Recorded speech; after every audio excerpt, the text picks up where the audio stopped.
people, I'm Sean. This is Shahnan here with me. Hi my buddies. Today we're back at it with a brain-smacking review of a mini-series which has been hoarding applause ever since its release.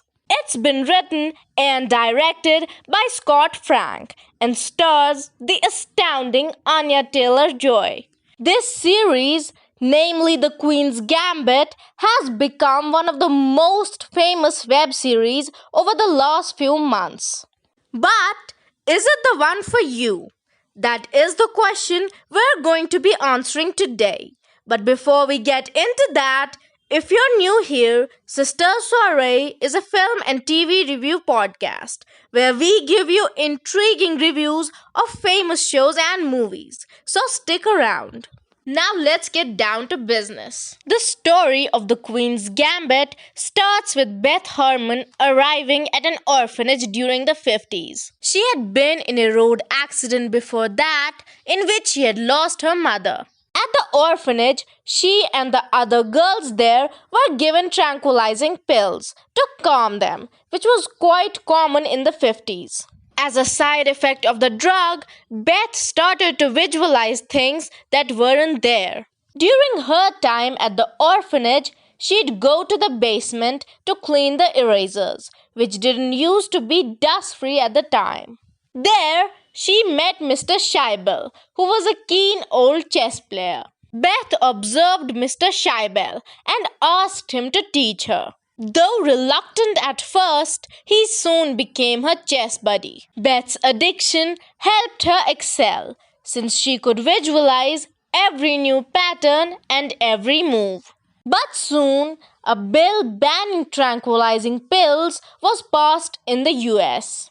The orphanage stopped giving children drugs, and Beth started showing signs of withdrawal. This started to affect her ability of visualizing her games and took away the edge she had.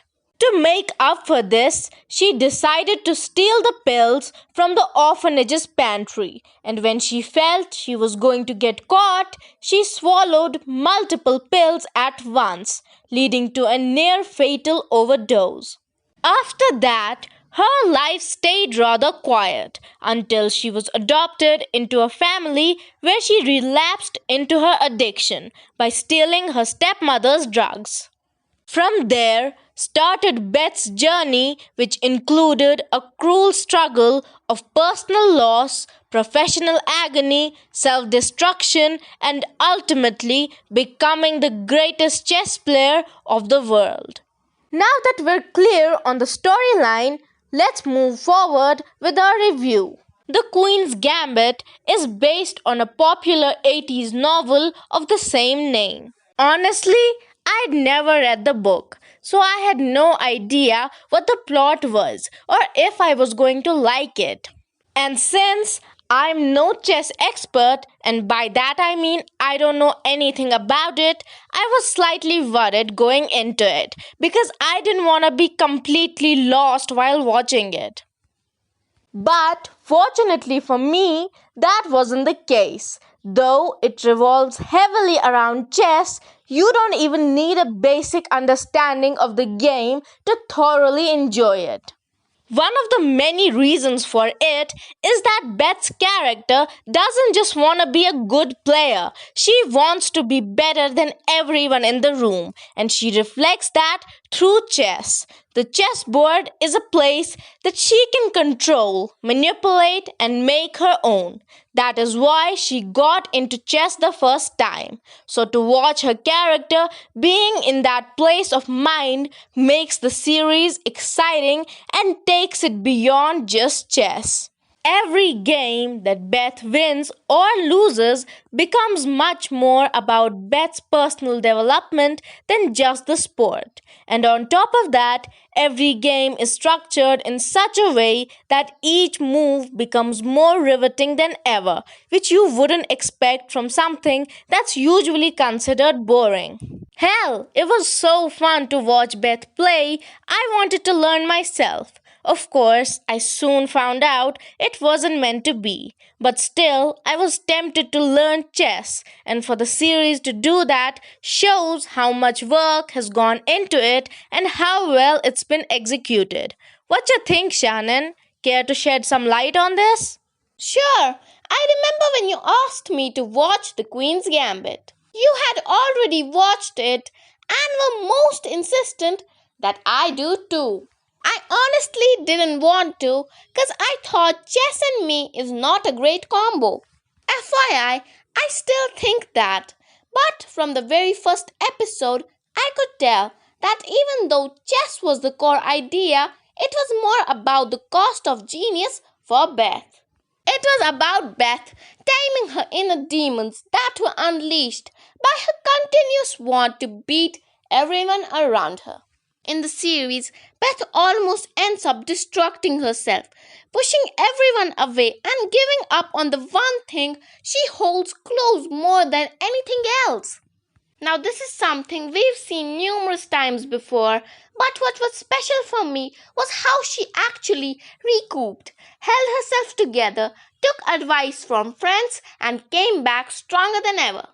You know, now you got me thinking that Beth really wasn't dealt with a generous hand by life from the very beginning of the series.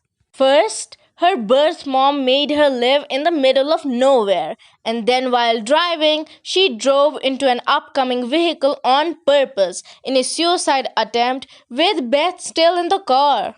Then, when she was adopted, she had to leave her orphanage and lost her only friend, Jolene, in the process. Her adoptive father too left the house, leaving her adoptive mom, Alma, in a financial and emotional crisis. But Beth soon developed an unusual relationship with Alma because she earned a lot of money by winning chess competitions.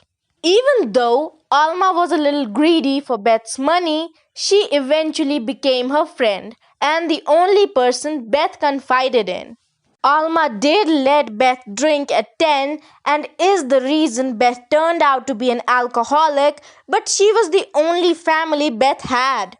But unfortunately for Beth, she too dies on one of their tournament trips to Paris, leaving Beth utterly lonely. After all of this trauma, Beth somehow summons the strength to face it all, accept it, and move forward with it. And through all of this development, the Queen's Gambit for me encapsulated the essence of spellbinding entertainment. And it isn't just that Beth had to take on her own problems, she also had to take on the world. Because let's face it, no one actually wanted to see a woman succeed in the 50s and 60s in a game which was predominantly patriarchal. In the series, she doesn't even realize that she is the only woman who is a good chess player but keeps breaking every wall around her. She truly makes lemonade out of life's lemons. Bottom line is that the Queen's Gambit has to be on the top of your watch list because it'll keep you hooked right till the end. Whether it's the cinematography, the plot, the games, or the acting, everything is as good as it gets. So, this was our review of The Queen's Gambit. Hope it was informational and fun for you to be listening to us, and we've helped you discover another great series. Share this episode with family, friends, colleagues, and everyone you know. Follow us on Twitter and Instagram at Sister Soiree so you never miss an episode. Goodbye from us until we meet again.